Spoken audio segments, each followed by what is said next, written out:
Welcome to the wonderful world of vintage, sometimes unique, and oftentimes strange powder actuated tools. And this is one that I believe fits in all three of those categories. This is a Velocity Power stud hammer, no model number that I could see. When I first saw this tool a couple of weeks ago, I had no idea what it was. Familiar with the name Velocity Power. Originally with Mine Safety Appliance, their name is no longer on this tool, so I assume they spun the company off. But it's the same basic design, has the explosive actuated tools that Mine Safety Appliance and other companies made for the military during World War II. And so I thought it was just another standard or direct drive high velocity tool designed after the military tool.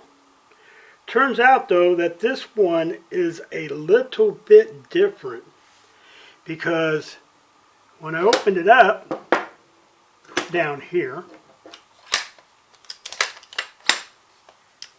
I noticed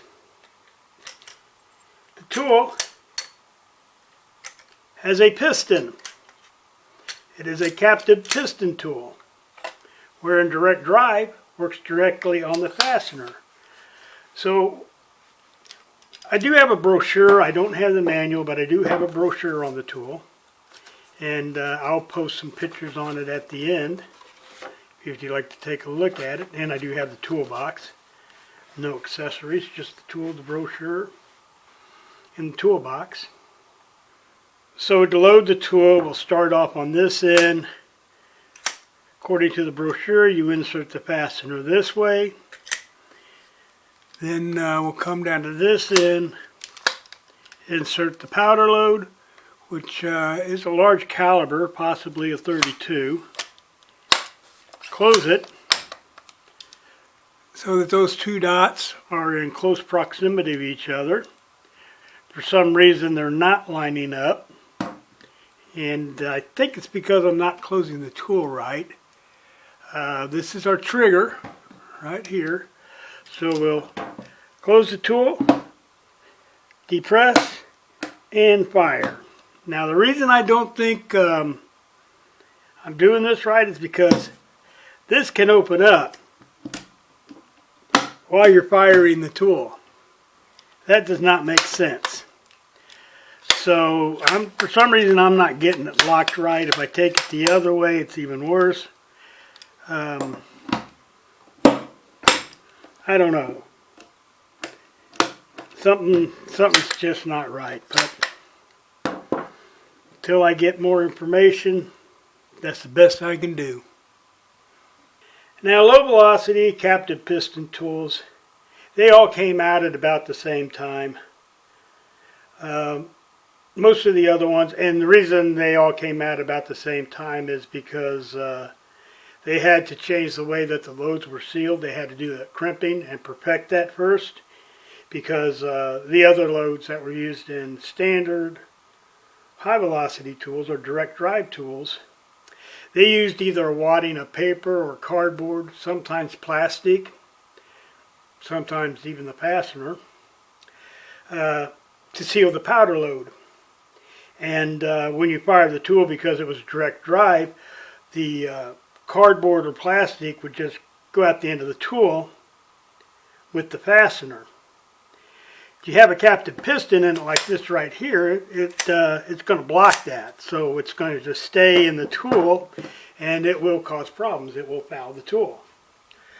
So after they perfected the wadding, or excuse me, the crimping of the load, that's when all of these tools came out, and they were like the Hilti DX100, the Ramset Model 41, the tool that Nelson and Omark and Bondit sold, which I did find out was actually made by Spit in Europe.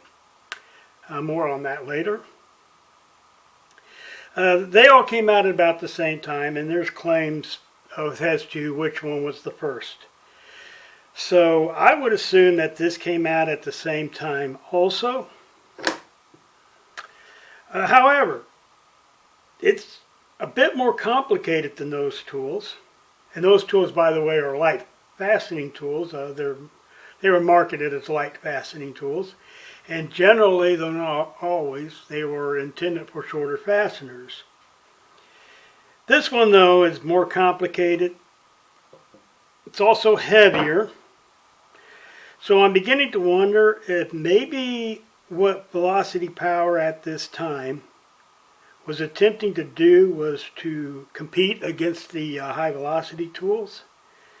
Looking at the accessories in the flyer, it's possible that's what they were aiming for. One of them has a really big shield on it.